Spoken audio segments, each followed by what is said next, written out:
Edgar Allan Poe must solve some murders at West Point Academy in the year of 1830, where they are hung by their necks and they die, and then somebody cuts their hearts right out of their chest. Augustus Landor is brought in as a world-renowned detective. He lost his daughter when she ran away. He's dealing with the loss, but it's okay. Edgar Allan Poe and Augustus Landor must solve these murders before more pile up. But there's something mysterious going on right underneath the surface. Could it be witchcraft? Could it be a killer? Well, you must find out as we talk about The Pale Blue Eye, which is a Netflix original based on a novel by Louis Bayard and was written and directed by Scott Cooper, who did Crazy Art, not to be confused with Come Come My Lady, Come Come My Lady, You're My Butterfly, Sugar Baby, because that's Crazy Town. Heart and town are two totally different words, unless you leave your heart in San Francisco, like one man famously did. So anyway, he also did Black Mass and Antlers. Antlers, one of my favorite movies of 2021. Not my favorite movie of 2021, that was Last Night in Soho. Enough about 2021. That's all the way back there. Get the hell out of here, year. You ever seen a man say goodbye to a year that's actually been gone for a while? Ha ha, once. Okay, so The Pale Blue Eye is the second movie that I reviewed in this crazy, crazy year already of 2023. I reviewed Megan yesterday. You can check out my review of that.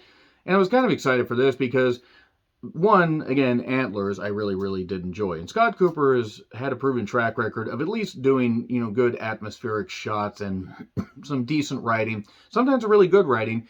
And he's also a good writer-director. So I was kind of excited for this. I'm not saying my expectations were sky high, because that's a totally different movie about a family of superheroes. But this has Christian Bale. It has Harry Melling, and they are Augustus Landor, played by Christian Bale, and Edgar Allan Poe, who, obviously is the famous poet, but he didn't even know it, except he did know it. Obviously he knew it, because otherwise he would not have trumpeted the fact from the very beginning that he was a poet. Also, so Simon Burney is in this, Timothy Spall, and Toby Jones. Toby Jones, who voiced Dobby. And I think they maybe modeled him and just added some bigger ears, because honestly they're about the same height. Gillian Anderson is in this. Gillian Anderson is in this and still looks incredible.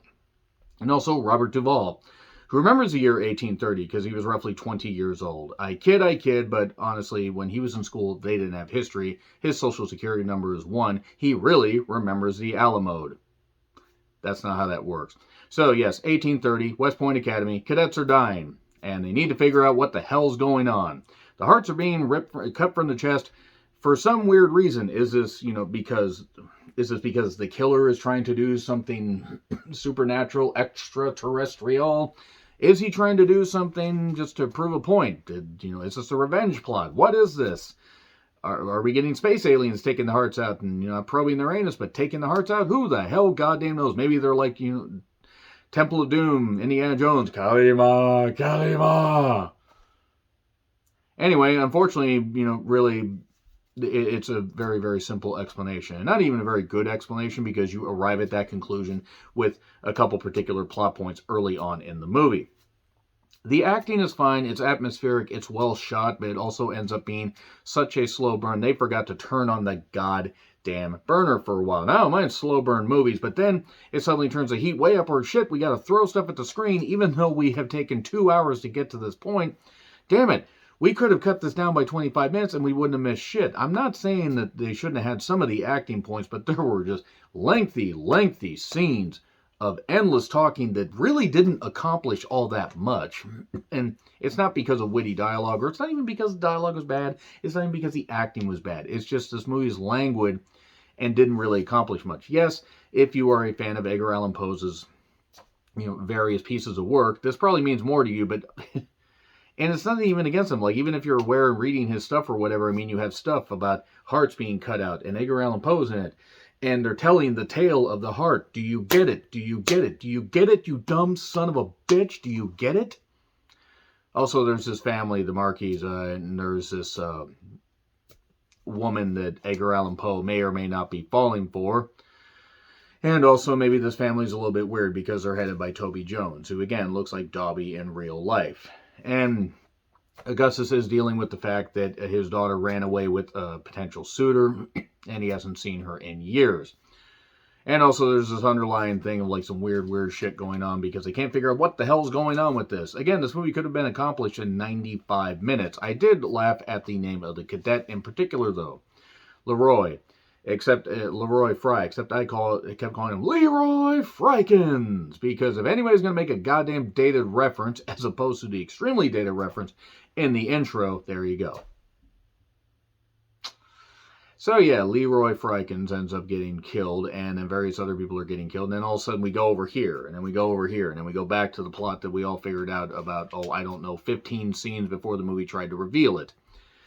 It doesn't end up being bad, it just ends up, actually, no, you know what, now that I think about it, the more I think about it, like, it wasn't bad at first, and then I just got to where I hate it more and more and more, actually. In fact, this might end up being one of the worst movies of the year, and part of the reason why it will end up being one of the worst movies of the year is wasted potential, and also the fact, again, it was way too long for the material they had. Antlers is maybe an hour and 40 minutes and could have gone a little bit longer and would have been just fine. This felt stretched and also rushed, and that's not a good thing. You don't want to be like Rush. You don't want to be today's Tom Sawyer, mean pride. I am done doing song references eventually. That being said, I am going to get into spoilers here. It's on Netflix. Check it out. Maybe you'll feel differently. I've seen, obviously, worse, but as far as a start to 2023, we're not off to the best start as far as movies that have been released. Hopefully January brings some more good releases, or at least some decent releases, but I'm not that optimistic with some of the stuff that's going to be dropping on streaming. That being said, this is on Netflix, which is a streaming service, I know. So if you have a subscription, check it out. Anyway, 3, 2, 1, spoilers, okay. So, Augustus Landor has a friend, played by Robert Duvall, that knows about these various things and about these various creepy things going on. Toby Jones plays a doctor that conveniently didn't realize the wound on the back of the head of this particular victim, Leroy Frykins. So he goes to his friend Robert Duvall, along with Edgar Allan Poe, that's a cadet at this place for some goddamn reason. And he's there, and he takes him to his friend Robert Duvall, Pepe, not Pee-Pee. We are mature here on this channel. By we, I mean me. And he tells him a story and shows him a book about, you found a weird symbol in a barn? Well, here's French books on the occult and everything, and weird symbols and all this stuff, and all the strange things that could be going on. So, basically, Poe is kind of used as a scapegoat, as it were. And we see this one guy, Artemis Marquis, who's the brother of Leah, and even though he probably is told to stay away from Leah, Edgar just can't help following his telltale heart. And then there's this other guy, Ballinger, that comes in, that ends up, he's one of the cadets. He attacks Poe because he likes her. And then he likes her, and then another guy attacks it. Too many pronouns, pal. A.K.A. Vince McMahon, good lord. Boy, there's one more scene here in a little bit. But anyway, Augustus Landor helps fight off this Ballinger guy, and then suddenly Ballinger goes missing, and then there's more facts brought up about how, well, there was interactions that Poe had with one guy, but he said he didn't interact with the first victim, but he did. And there's more mysterious stuff going on. And then they end up at the Marquis house, where it turns out that, the Marquis actually are they are devil worshippers and doing sacrificial stuff, and that the father knew about this, but he thought it would help his daughter's condition. Doing devil worshipping will help you from having fainting spells and seizures and everything. That's exactly how that works. Consort with the devil and you'll feel better? What? Who wrote this? Scott Cooper wrote this. I think he gave it to a ghostwriter. A literal ghost, because I think only a dead person would come up with something that stupid. But anyway, we cut to the basement. The mother, the brother, the sister too, they got Edgar Allan Poe down there, and they're going to sacrifice him because he's the perfect victim. And then Landor stops him. Why does he stop him? Well, because it turns out that he likes Poe. He's gonna save him. I'm gonna save Poe, and then he gets knocked down. But then somehow the lantern gets knocked over because it's 1830. Electricity hadn't been invented yet, and this basement's on fire, and then the banister falls on both the brother and the sister. And then the mother isn't arrested because she's been through enough. But Toby Jones retires, and we are done, and we still have 30 minutes left of the movie. Fuck you, blue eye, pale blue eye. Fuck you, pale blue eye. How dare you? How dare you continue to run? So Landor's gonna leave. He's at his cabin, and Poe comes to talk to him and says, "Hey, by the way, all these notes you gave me earlier, yeah, I knew it was you. I knew it was you, Flato. You broke my heart." Wasn't even close to Italian, I apologize. Speaking of which, accents were kind of all over the map in this movie.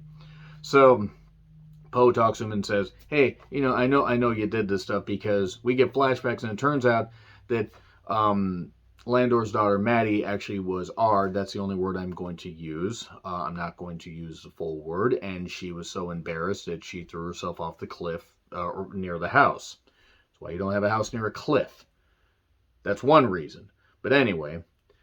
She did that because she felt such shame, and she couldn't live with herself. And I mean, it's terrible. Anybody that has to go through that is absolutely terrible. And the dad was struck with grief, but then decided, hey, I know the names of these people. I'm going to go beat the shit out of them and get confessions and kill all of them and everything. And Poe says, I have this evidence. But they face justice, so I burn it. And then I'm leaving. And then Landor's fine. And then he releases a ribbon on this cliff, or by this cliff, and it blows away. And she can rest easy. This movie's a mess. It had good ideas, but it was a mess, and I don't think that it was as fully formed as they thought it was. It was also way stretched out, yet rushed at the same time. Rush, stretched out, F, gets an F. Probably going to get hate for it, but I don't really care. If anybody actually is still watching this after I did that terrible, terrible rendition of the Murder, She Wrote theme, then there you go. So yeah, that's all I gotta say. F, agree, disagree what I said, like, share, subscribe, Twitter handle in the description. I'm John Ritlin. I'll see you soon.